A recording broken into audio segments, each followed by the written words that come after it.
Sumagot si Jesus, May isang taong galing sa Jerusalem at papunta sa Jericho. Hinarang siya ng mga magnanakaw.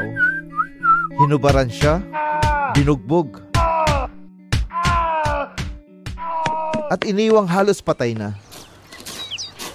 Nagkataong may Jewish priest na dumaan din doon. Pero nang makita niya yung tao, dumaan siya sa kabila.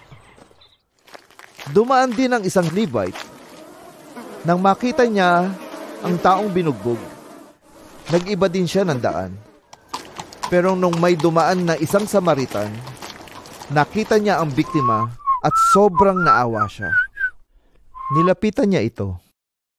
Binuhusan niya ng langis at alak ang mga sugat. Saka nilagyan ng benda.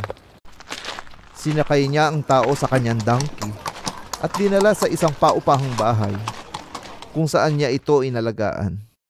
Kinabukasan, binigyan niya ng 2 silver coins ang may-ari ng paupahan. At sinabi, alagaan mo siya. Pagbalik ko, babayaran ko ang nagastos mo pa sa kanya. Sa palagay mo, sino sa 3 ang naging mabuting kapwa sa taong binugbog ng mga magnanakaw?